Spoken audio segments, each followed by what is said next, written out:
Okay, perfect. So we're gonna kind of crack on. So I suppose, like I said, the reason we set this up, we want to support you with any kind of cases and maybe the issues we see. So I suppose for me, one thing that comes up a lot is like dealing with leases because us at Standard Life, we do it slightly different to maybe other lenders where we will do lease checks prior to offer, where maybe other lenders will condition offers and do the checks post offer. So this is where we differ, and maybe we can see some delay between that app and offer. So this is something I wanted to talk about and just get Pat to pitch in on. The best way to, if you've got a leasehold case and you know it's coming towards, then think what a Standard Life going to require, and who to forewarn, and so on and so forth. So if you can pitch in on this, please, Pat. Yeah, sure. So very, very quickly, just a little bit of background about me. So I've been doing this for about 6 years now. I worked for Pure Retirement for about 2.5 years before I moved over here, and I've been here for about 3.5 years now. So I have got a bit of knowledge about how other lenders work from my days at Pure, and we are dual brand here. So I do look after Motor Life as well as Standard Life. So one of the things that we see quite often, as Isaac mentioned, that delays cases is leasehold properties. So we do things slightly different here to other places because we have our own internal legal team. So they will do a portion of the checks before the case is offered, and then the rest of the checks will be done by the solicitors that are looking after the case. So what we would require at the outset is service charge information, and we need the borrower's solicitors to send us a copy of the lease. We find that getting hold of the lease sometimes is something that really, really delays cases, and it is something that we can't go to offer and condition unless it's exceptional circumstances. Say it might be a purchase case and a chain's going to collapse or something like that. So that's one thing where we see delays.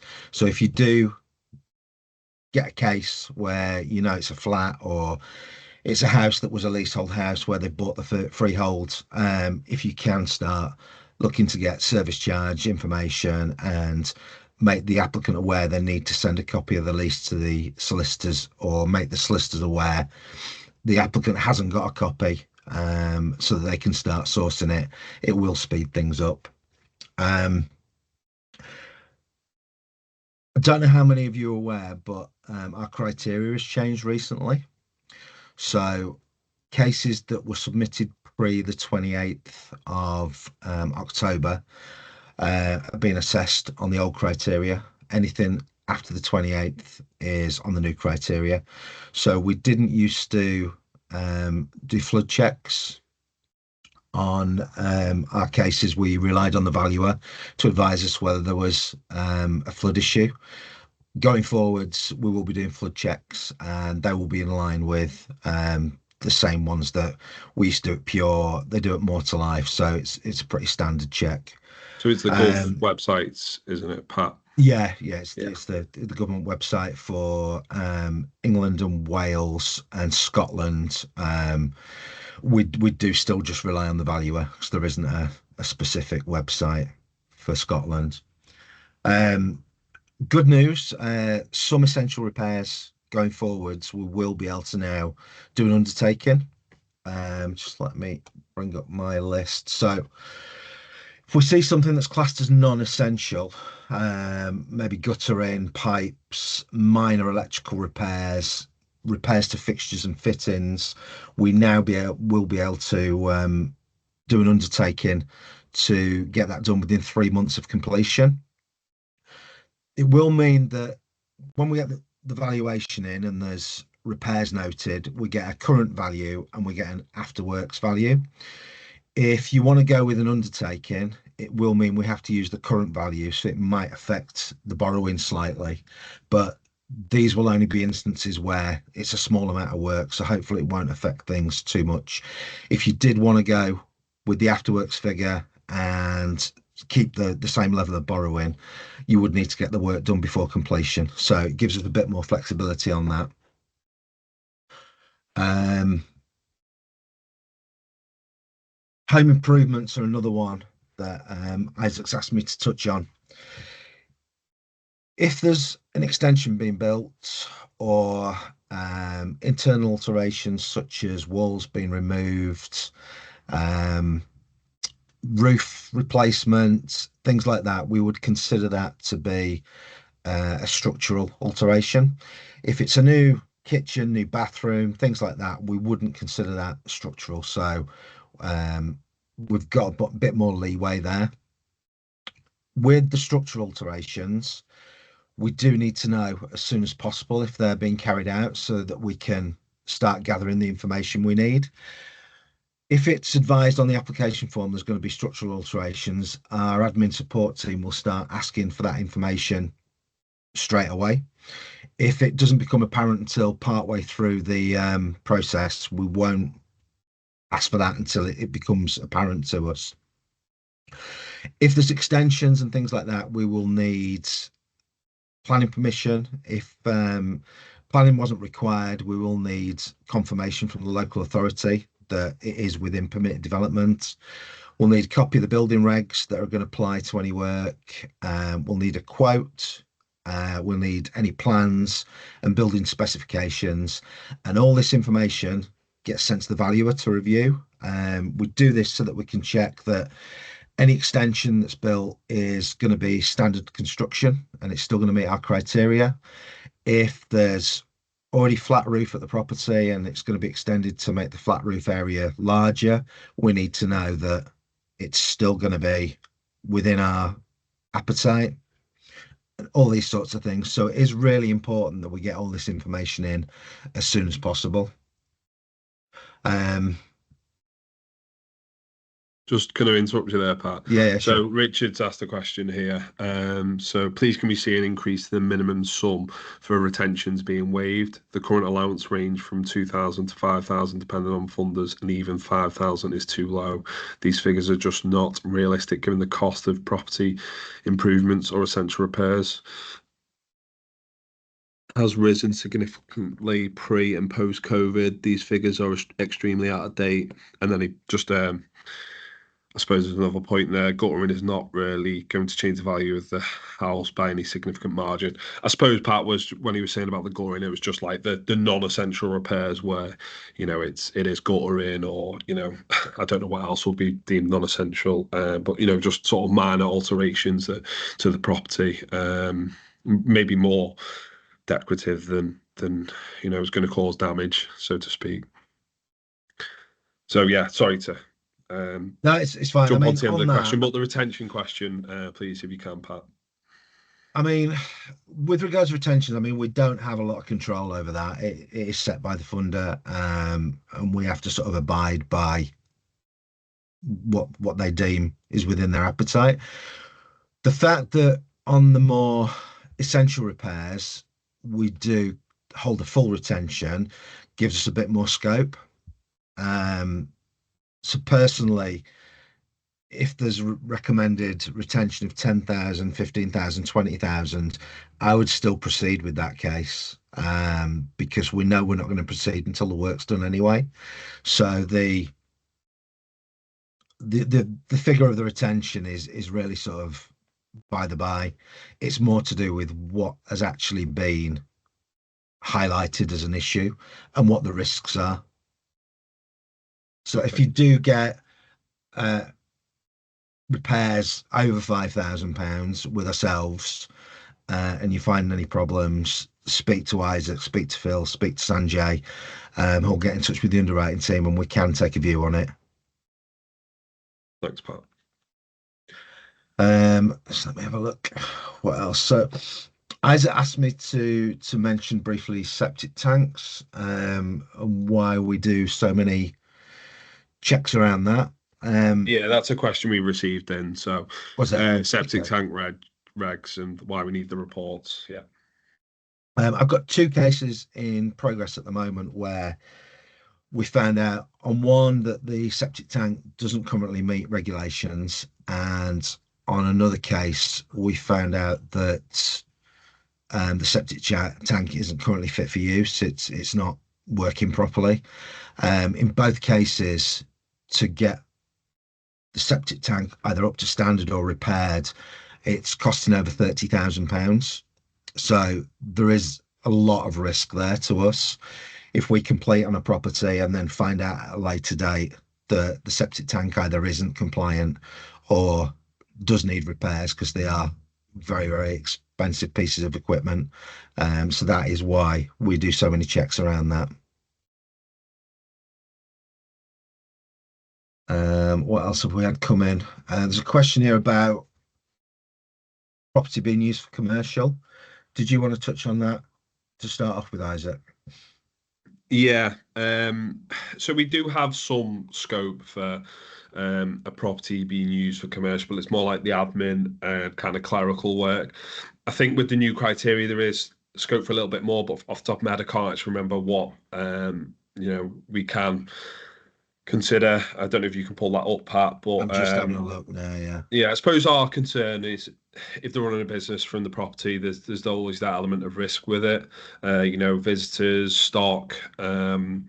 So that's just all within Phoenix's appetite and what they're kind of happy with and what they don't want. I know there's maybe lenders out there that are more lenient on this front, definitely. So yeah, it's just one of if you've got a case and you want us to look at it, it's maybe not it's not like they're running a hairdressers or something like that from the front room. Then let us know, and Phoenix will consider a lot of things on a case by case basis. Sometimes it's non-negotiable. Sometimes it is. So I always reach out to me or like Pat said, Phil or Sandra too, for anything like this. Yeah, I'm just having a quick look at the new criteria now, and basically where there's been any sort of structural alteration to the property to accommodate the business, that's not going to be within appetite. So if it's, I don't know, something like some sort of beauty thing or a hairdresser or something like that, where it's minimal impact to the property, it probably is something we can consider, but it would be done on a case by case basis, and it would need funder approval. Yeah. Okay. I think there was another question after that as well about why the issue of properties being close to commercial if sale activity in the area is unaffected, which I feel is a good question. It's kind of down to the same sort of stance as the last one. It's what Phoenix kind of want in a property. I think there's a valid point about this. If the sale activity is strong, why does it matter in the area? But it's obviously we're valuing that one property. So if it is in the vicinity or above something like a news agent, chip shop, whatever it may be, then we think it could perform worse or that the value may feel the same. And so it'll be a case of we wouldn't look at that type of property. On the flip side, if it let's just for argument's sake, like say the property is in London, we can make allowances for certain things, commercial islands, because I appreciate within our line on most streets in London there is a commercial element. So we will consider properties like that. More receptive maybe when they are of a higher value. London, I suppose, operates like a different market to a lot of the country. So yeah, just we can always consider stuff like I said on a case by case. Just there is going to be times where it's just we can't do it, and that's the bottom line really. But yeah, send them over if. Sorry, Pat, Go we're going on, to say. carry on. Yeah, just send them over and we can we cast another eye over it. I liaise with Pat on a lot of cases and say, what do you think to this? Is this something Phoenix will look at? So we do want the business and to so always try your luck really. Like Isaac says, that the criteria might appear very black and white, but we do look at everything on a case by case basis. And I don't know how many people I've dealt with here with their cases and stuff, but I do refer a lot of cases up, and I've had a lot of success with getting things through that are outside criteria. So, I mean, yesterday we had a case where the property was attached to a little deli, but because it's only quite small, because of the area, because of the other mitigating factors, it is one that the funder has said they're happy to look at, depending on the valuer's comments. Um, so it's about looking at the case as a whole. Um, are there other properties affected by the same thing that have sold recently? So we build a case that sellability is not affected? I had one recently that property backed onto a football ground and non-league football team. Um, Obviously, there's concerns there with noise, traffic, all sorts of things like that that might affect saleability. But because there were sales on the same street that also backed onto the football ground, we could make a case for it. Another one recently that the property directly backed onto a convenience store, post office type thing. Um, Luckily, the property next door had sold recently, so that strengthened the case. It was also a purchase case, so there's already demand and saleability established there if it's a purchase case. So we will look at these things, and we do get them through sometimes. Was it Schools are just another one. no? Carry on, Pat. Sorry. Schools, the criteria on schools is quite lax, really, but we do get a few where the valuers raise concern. So even though there isn't anything specifically in the criteria about schools, if the valuers go on to raise a concern about a school or anything, it is something we would have to then consider. So I don't know how many of you do the school run. My last year of school runs will be next year. I've been doing it for about the last 15 years. And any area around a school is hell at drop off and pick up times. So it's not personally somewhere that I'd want to live, very close to school entrance or exit. So it does affect saleability. So it's all these sorts of things that we take into account. Sorry, Isaac, were you going to say something? Yeah, it's all right. I was kind of interrupting, so apologies. Lee had asked something. So land on a separate title with a clearly defined boundary. Um, I was just saying that. Can you expand on that, please, Lee? Do you mean whether we'll accept it as well Yeah, as? basically. Yeah, because my client's got land is basically agricultural land, can't be built on, mainly because of conservation restrictions, and it has a completely, but it's on a separate title, and that she doesn't want it. It's been valued recently by a local agent, and she doesn't want that land included within any title requirements for you guys. I spoke to one of your colleagues the other day, and he said it was down to valuer's comment, but it would be based on how clearly defined the boundaries are between the land and the property.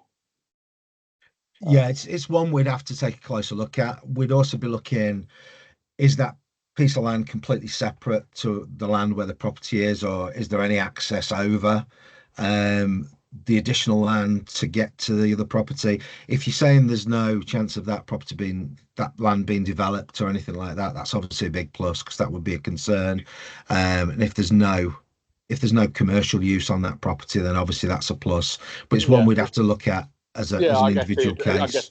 it's going to throw out more questions, but this particular lady is quite adamant that she does not want that land included within any title restrictions from Standard Life, and I'm fairly restricted on lenders, so you're coming up top, so therefore it's probably going to be a case coming across to you in the near future. But yeah, Yeah, if you can email Isaac with the details, I can have a look at it with him, and then we can come back to you and yeah, let you know specifically if there's any specific concerns or anything like that. yeah, that's fine. I can't. Yeah, trying to get any information about it from her has been like blood from stone. So basically, she said it's on a separate title, and that's separate. As far as she's concerned in her head, that's separate. She'll take it up with solicitors if she has. So it's like she said she'll leave it down to the solicitor side of it. I said, well, you got to get an offer first. It's a case of, yeah. Yes, I mean, Yeah, all I need really at this stage is just an address. From there, I can go to the land reg, I can pull the titles, I can have a look at it on Google, and I can give you a pretty good decision whether it's got a chance or not from there. Right. Well, I don't want to go and do the application if it's going to cause an issue. So yeah, that makes sense because obviously I'm just getting to the point where we're getting to application stage. Um, and if it's going to cause issues, I don't think it will cause an issue. Looking from my basic knowledge from Google viewing, but yeah, it's, I'll give you some details later. If that's okay. yeah, Okay. perfect. Thanks, Lee. I think, yeah, just to add on to that, I suppose the concern, like you say, is if they do have the land adjacent and they want to sell it to, Bellway Homes or something and build, But I know you said there's Yeah, agricultural restrictions on the land, so that's not going to happen. But for another case, just for anyone yeah. listening, is always the concern for Oh yeah, I get what they that. do with the land. Yeah, I've got one. I've got one similar at the moment in the lakes as well. To what you're I'm referring down. to. I'm down in Wiltshire, so Yeah. it's in small farming villages and stuff like that. So Yes. So quite common then. yeah. Yeah. No Just worries. to expand on that, just something I've sort of thought of while we've been talking. Criteria has changed around acreage. So old criteria for Phoenix, um, anything under 2 acres was an accept. Anything from 2 acres to 15 acres, the funder needed to approve. Criteria now actually states they will only take up to 2 acres. We have been told that anything over two, we can refer to them. So it's just going to be a case of feeling our way over the next few months to kind of see what appetite there is there. Whether they will sort of keep it to the 15, I don't know. Whether they've got in their heads that they want to accept a lower ceiling, I don't know. Maybe we can even go further than 15 going forwards if it's a good proposition. Because, like I said, they've taken away that sort of up to 15 maximum. It's just two is acceptable, and anything over two, we would need to refer.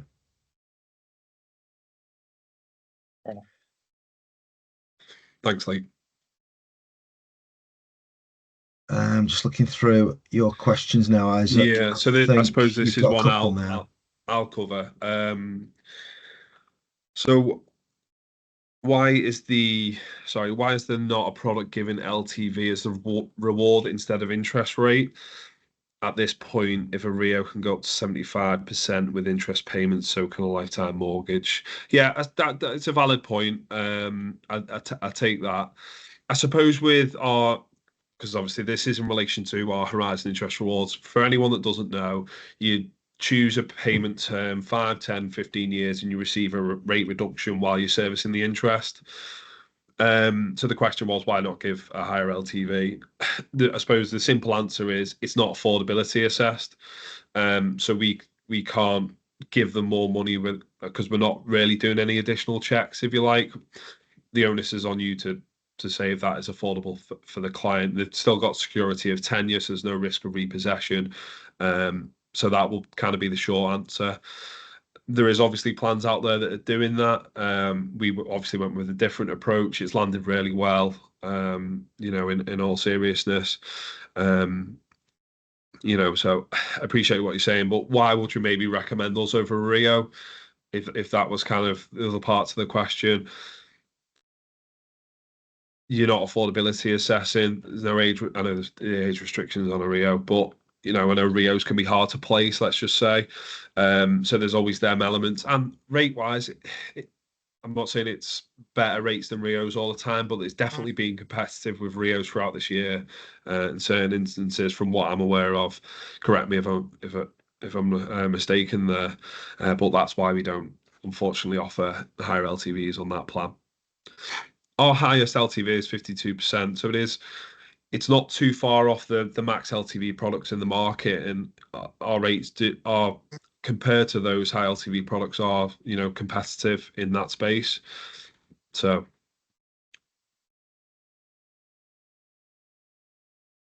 So another question was,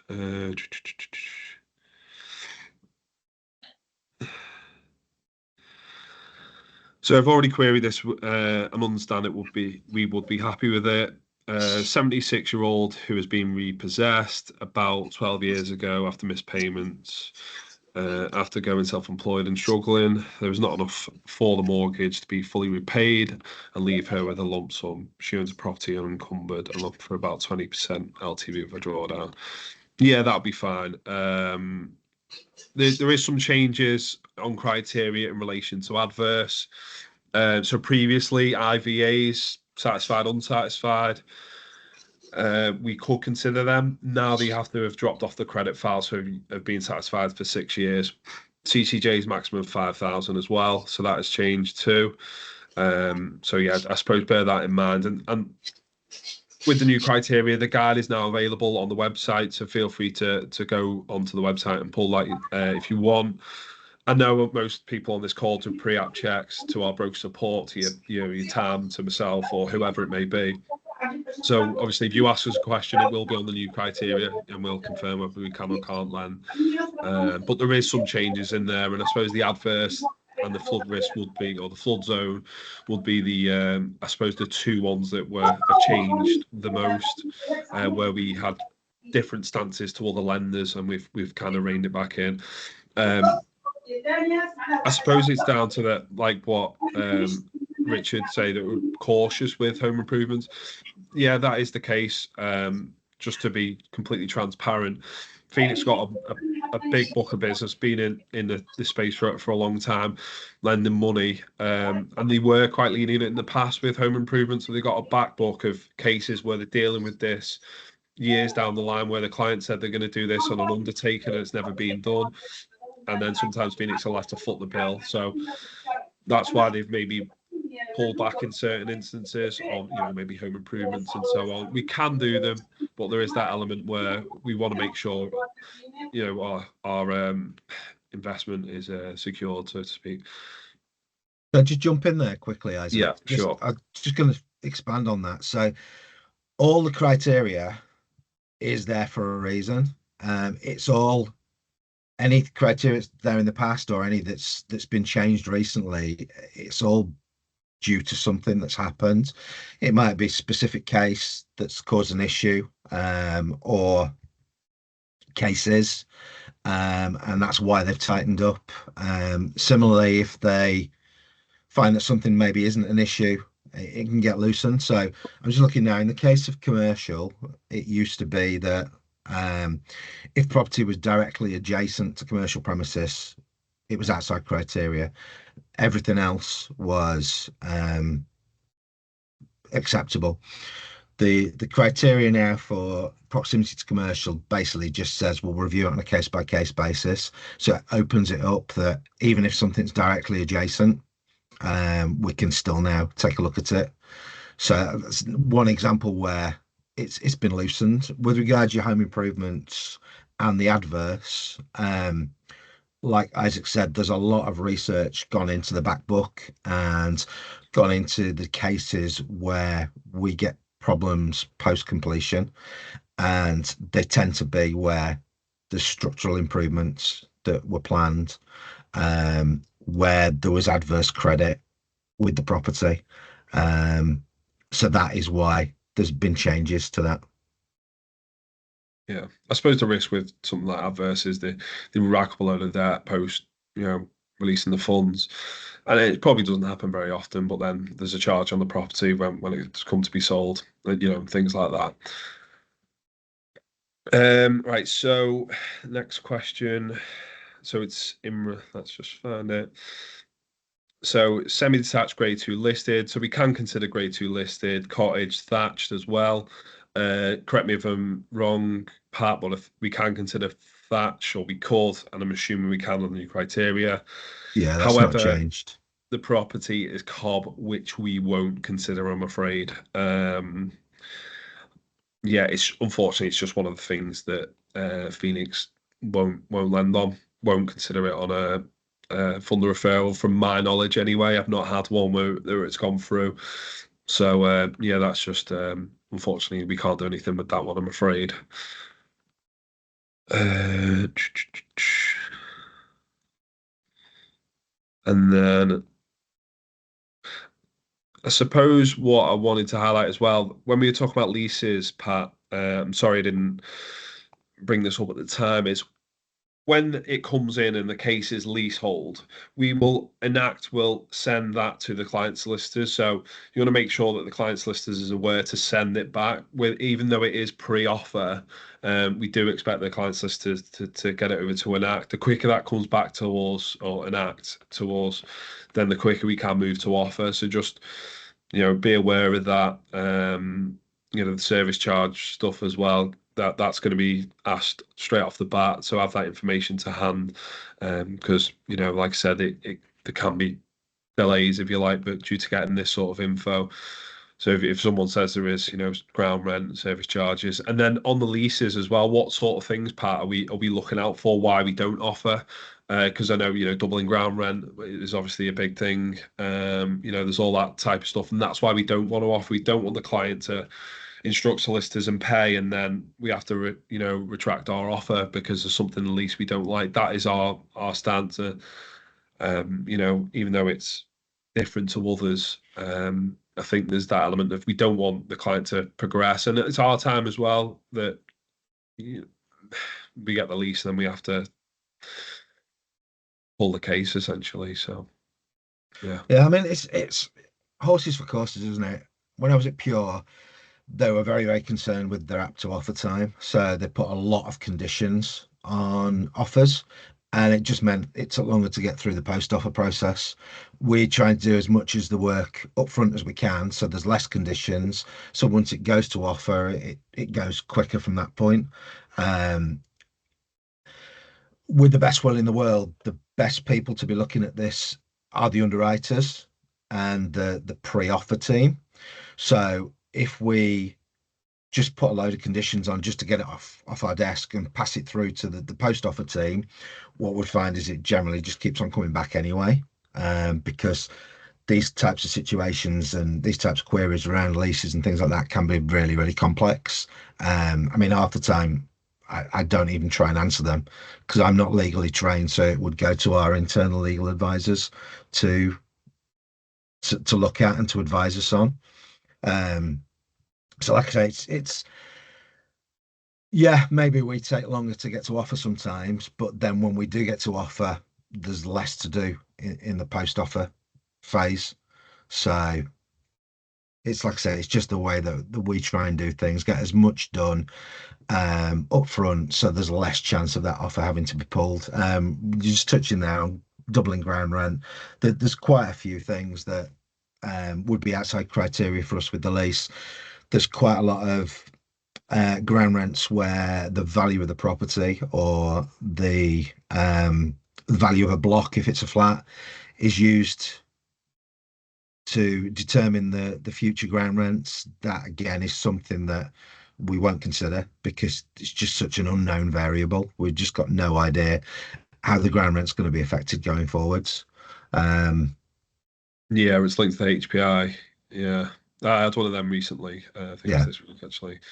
Yeah, it's not something we can consider. I think it was every 21 years, which is a weird amount of time, but yeah, it's just not something we will consider, I'm afraid. Okay. Well, I suppose it's we've said quite a lot there. Want to open it up for any more questions if anyone's got any. Um, you know, we want to just let you know that we are here to try and support and get every case over the line. When underwriters, are asking questions, I know it can be frustrating, um, you know, but they are there asking the questions for the right reasons. It's easier for them to just decline a case and, they are asking questions to try and progress the application. Me and Pat discuss cases, daily. They are here to too one, often. You need to yeah, stop calling me as often. yeah, exactly. They are here to help and they are asking for that information for a reason. I know you're busy and sometimes it doesn't feel like that, but that's what we're trying to ascertain if we can progress this case. So just I suppose bear that in mind. We can take a common sense approach on certain things. We will consider stuff on a case by case basis in certain instances. So I suppose, reach out to your rep and see what we can do. There is parameters set there of 5.1 and 1.5 for the property value and loan amount respectively, but we can go north of that. There is certain things that we don't do on criteria, but Phoenix will make an exception. So I suppose it's stay close to us and see what we can do. And it's not always going to work out, I'm afraid, but at least you can discount us and move on to the next lender. But I suppose if you don't ask, you don't get, and that's sort of the mantra I work from. I do try and push the boundaries and ask Phoenix, what's your appetite for this kind of thing, and that, and sometimes we get positive outcomes and sometimes we don't, unfortunately. It's just the way it is. I guess just to jump in there, I think the thing to reiterate is, again, I know it's frustrating that we can't give black and white answers, but we do really need to look at everything from a holistic view on a case by case basis. Just to give a few examples, so I've talked before about the one that was directly adjacent to commercial, but lots of cases which were technically outside of criteria that we've had approved because it was a good overall proposition. Flat roof percentage. Recently had a case that was over 50% felt flat roof accepted. Trying to think what else have we had, Isaac, that's been accepted. So we've done a holiday let recently. Yeah. Not that I'm not going to lie and say they're going to accept a lot of them, but there is certain instances where they will consider things like that. So I've had a few of them So I this think year. non-standard construction, just looking through now. I had a case where there was non-standard construction and there was an annex at the property that had been used as a B&B in the past, but because I could evidence that it was historic and it hadn't been used like that for about 10 years, it got through. And a case where there was high voltage equipment within the boundary of the property and high voltage lines running across the boundary, which is outside criteria, that got through as well. So, like I say, it's just taking a view basically at the case overall, and we will always be as honest as possible if we don't think it's got a chance. But if we think there's even the slightest chance that we're going to be able to get it through, we will do our best to do that for you.